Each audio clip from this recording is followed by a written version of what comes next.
Good morning, good morning, good morning. Happy Wednesday, everyone. How is everyone doing today? It's hump day, middle of the week, work week. Getting through? Are you getting through? Are you getting through this morning? Okay, so it's no surprise that I love oil. So I want to share with you an oil of the day. Um, I don't know whether you sleep wrong or you just need some muscle support. This, this one is my favorite, Deep Relief. And it also comes in a roll on, which is fantastic as well. But Deep Relief is a blend of peppermint, coconut oil, Idaho balsam fir, clove, vetiver, wintergreen, lemon, helichrysum, copaiba, and dorado azul. Man, it is a powerhouse. Okay, so let me show you how I use it. Drop or two on my hands. Now, you probably, if you've never used oils, right, you probably want to dilute this baby. Want to know, do you ever like wake up with a crick in your neck? Do you? Okay, so you can treat yourself to a mini massage, okay, just like I did, right? This scent is very energizing. So maybe you're one that likes to go to the gym. It will help boost your energy and really support. It just helps breathing as well too. Okay. All right. We're going to jump right in. We're going to talk today about listening skills. Okay. So Angela here, helping you live a life that's fueled by faith so that you can absolutely achieve every single one of your dreams, every single one of them. And in the process, help you realize that you have a unique value and you have a purpose. Lately, I've heard so many stories of how people do not truly understand their value. I want you to hear me on this. That is not the Father's heart. Do I need to repeat that? Many people do not realize that they have a unique value and a purpose. That, my friends, is not the Father's heart. That is not the Father's design, and you are believing a lie. So quit it and understand that you are unique. You are unlike anyone else. So let's jump into today's topic. Have you ever been in the middle of something and your child come up and tell you something and you totally miss it?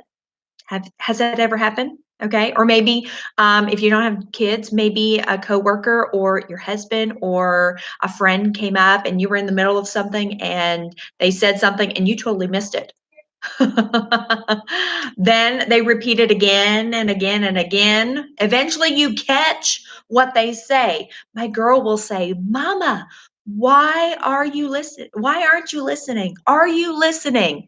I feel like Nemo in that scene when Darla is shaking him and saying, Why are you sleeping? Why aren't you listening? But my kids are saying, Why aren't you listening? Right? So as you hop on with me this morning, go ahead and say hello. Show me some love this morning. Let me know you're here. And if you're catching me later, be sure to let me know. I want to say hi. The topic of being present is one that I am constantly working on. Listening in order to have heartfelt, deeply connected communication is the goal. Wouldn't you agree? Have you ever heard the saying, we have two ears, but only one mouth, so we should be listening twice as much as we are talking? Have you heard that? So, research actually tells us that our ears are able to hear about 450 words per minute. 450. But we're not able to process all those words. Our brains, on the other hand, will usually remember about anywhere from 17 to 25% of what we hear. So when it comes to speaking, the average person speaks about 125, this is a chatty person, 125 to 175 words per minute. Did you know that? So this proves that we need to grow in the art of listening. Now, most people would say that they're good listeners, but they only listen, or some only listen with the intent to respond or interject their opinions about a topic. Okay, so don't get me wrong. We need to respond. I mean, that's the basis of communication. But so many times I find myself thinking, as a person speaking to me, thinking about the next thing I will say to carry on the conversation instead of intently listening. Now, conversation doesn't come easily for me. Now, I surprise many people when I tell them that, but I struggle keeping my mind focused all the time. I struggle. Anyone feel me? Add to this the fact that we have electronic devices competing for our attention at all times. Plus, the need to multitask always weighing on our shoulders. It's very difficult to commit to even having a conversation with anyone nowadays. So I want you to tell me the truth. How many of you would say that you maybe sent a text instead of picking up the phone and calling the person?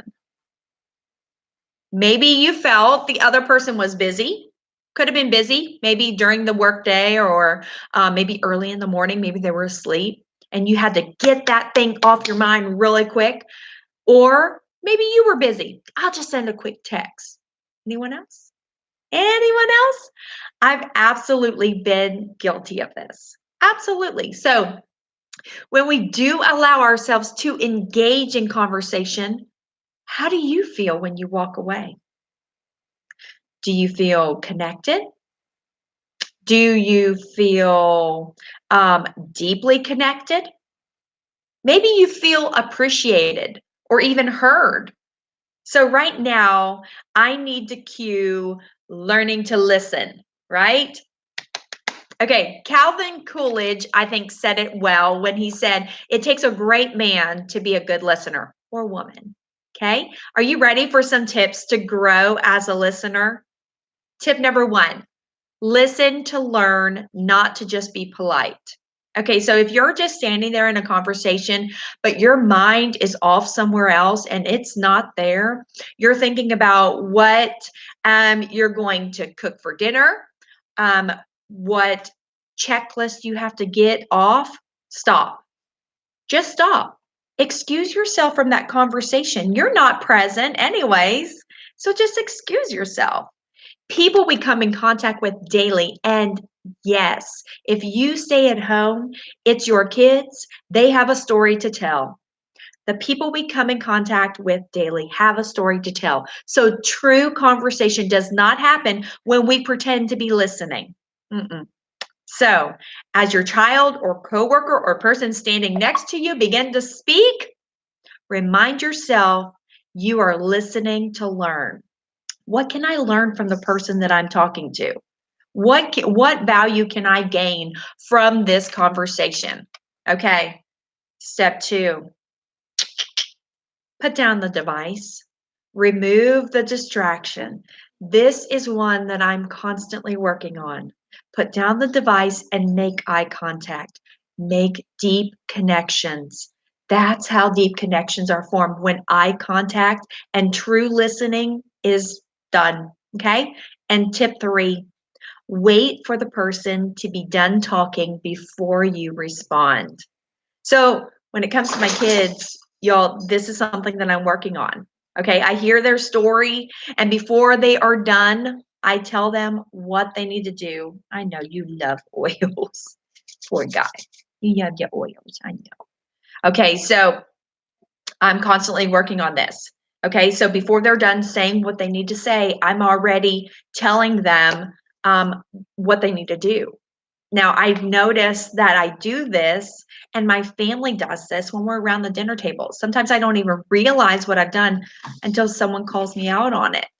So fight the constant, I've got to offer a solution and really, truly, authentically listen.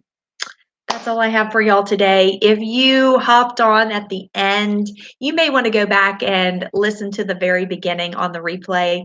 I hope y'all have a very blessed Wednesday, and I will be back on Monday to bring more faith, to stir up more faith, and y'all have a blessed week. I'll talk to you soon. Bye.